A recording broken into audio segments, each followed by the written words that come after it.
Sa araling ito ay tatalakayin natin ang paglalarawan sa imahe na mabubuo kung ang liwanag ay papasok sa boundary ng dalawang transparent material.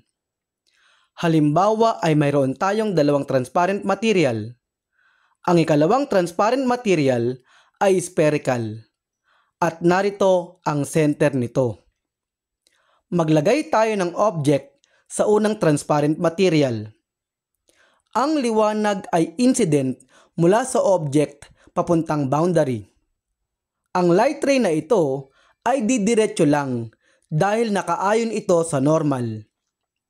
Magbigay tayo ng ray na may anggulo mula sa normal at ipagpapalagay natin na ang n sub 1 is less than n sub 2. Aasahan natin na ang light ray ay liliko papalapit sa normal. Magbigay pa tayo ng ray na may anggulo mula sa normal. Ito rin ay liliko papalapit sa normal. Ipagpapalagay din natin na ang mga anggulo mula sa object hanggang ang light ray ay tumama sa boundary at mag-refract ay maliliit na anggulo lamang. Ang mga liwanag ay nagsalubong sa point na ito. Ito ang image point kung saan mabubuo ang imahe. Tawagin natin itong point I. Ituon natin ang ating talakayan sa light ray na ito. Ito ay magre-refract alinsunod sa Snell's law. Dahil sa ipinagpapalagay natin na ang mga anggulo ay maliliit, maaari nating gamitin ang small angle approximation. Ang sin theta ay approximately equal sa theta.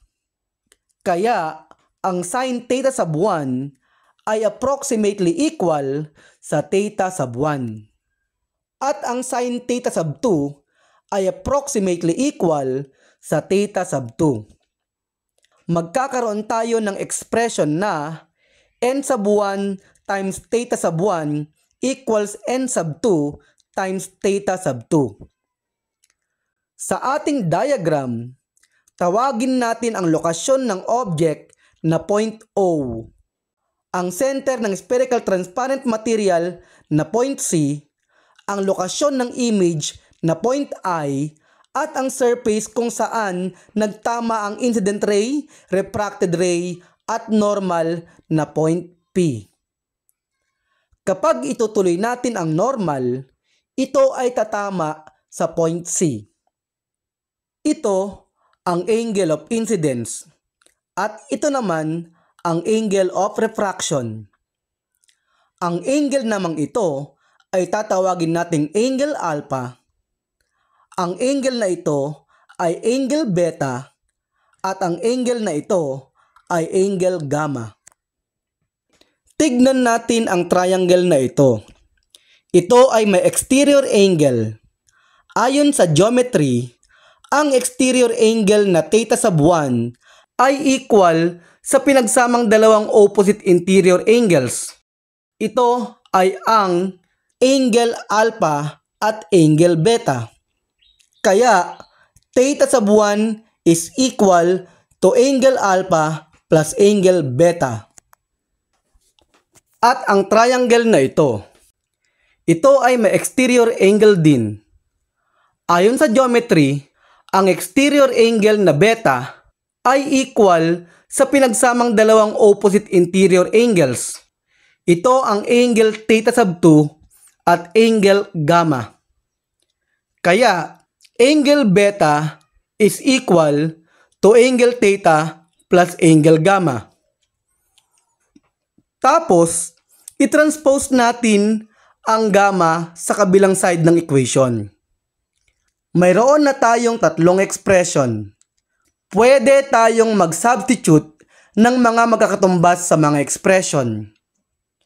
Ang theta sub 1 ay equal sa alpha plus beta. At ang theta sub 2 ay equal sa beta minus gamma. Kaya, magkakaroon tayo ng expression na n sub 1 times quantity alpha plus beta equals n sub 2 times quantity beta minus gamma. Ang n sub 1 times quantity alpha plus beta ay n sub 1 times alpha plus n sub 1 times beta. At ang n sub 2 times quantity beta minus gamma ay n sub 2 times beta minus n sub 2 times gamma. Pagsamahin natin ang mga may variable beta sa isang side ng equation para ma-factor out natin ito sa quantity n sub 2 minus n sub 1 times beta. Sa ating diagram, kailangan nating maglagay dito ng distance d upang matukoy natin ang katangian ng distance of object, distance of image, at radius of curvature. Ito ang layo ng radius of curvature. Ito naman ang distance of image at ito naman ang distance of object. Mayroon tayong right triangle dito.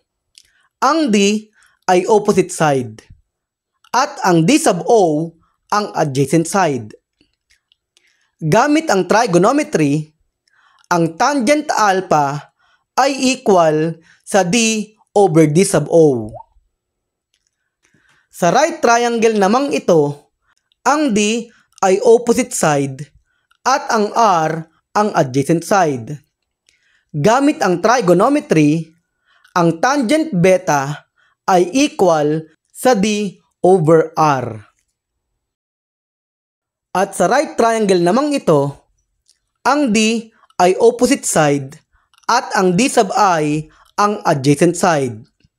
Gamit ang trigonometry, ang tangent gamma ay equal sa D over D sub I.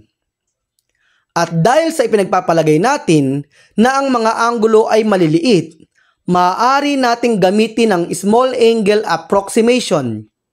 Ang tangent theta is approximately equal to theta. Kaya, ang tangent alpha ay approximately equal to alpha. Ang tangent beta ay approximately equal to beta at ang tangent gamma ay approximately equal to gamma. Tapos, maaari nating isubstitute ang mga value ng alpha, beta at gamma sa naunang expression. At dividing both sides of the equation by D, makaka-cancel out lahat ng D. Ang expression ay magiging n sub 1 over D sub O plus n sub 2 over D sub I equals quantity n sub 2 minus n sub 1 over R. Ito ang relation between object and image distance for refracting surface. Halimbawa naman ay ang surface boundary ay hindi spherical, kundi flat. Maglagay tayo ng object sa transparent material na mas mataas ang refractive index. Ang light rays ay incident mula sa object patungo sa boundary. Dahil ang n sub 1 is greater than n sub 2, aasahan nating ang mga light rays ay magre-refract palayo sa normal. Gumamit tayo ng mga apparent path of rays para matukoy natin ang image point. Dito mabubuo ang image. Ito ang distance of image at ito naman ang distance of object. Sa expression para sa relation between object and image distance for refracting surface na n sub 1 over D sub O plus n sub 2 over D sub I equals quantity n sub 2 minus n sub 1 over R, ang radius of curvature R ay infinite dahil hindi naman spherical ang ating boundary. Kaya gagawin nating 0 ang side na ito ng equation. Tapos, i-transpose natin ang n sub 2 over D sub I sa kabilang side ng equation.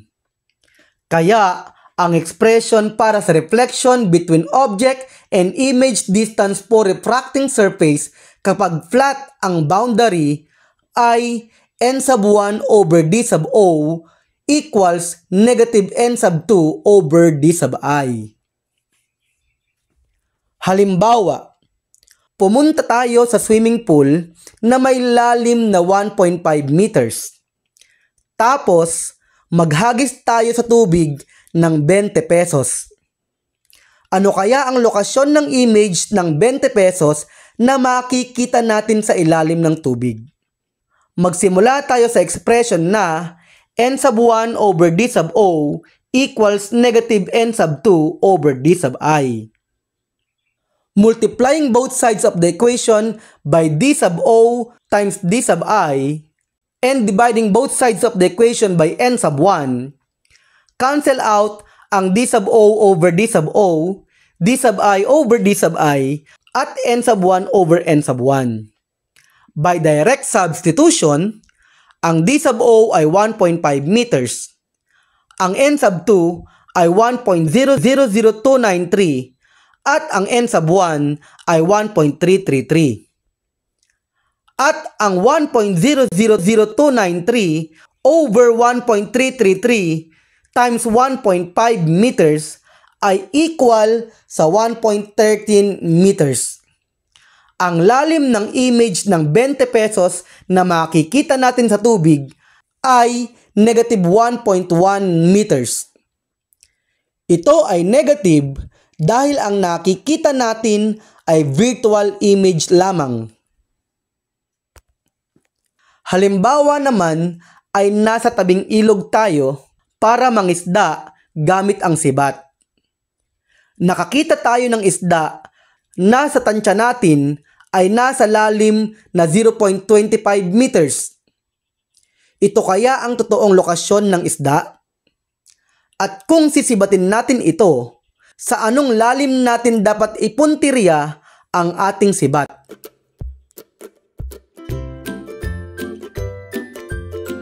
Gusto niyo pa ba ng mga video na nakakataba ng utak? Ano po ang hinihintay nyo? Subscribe na!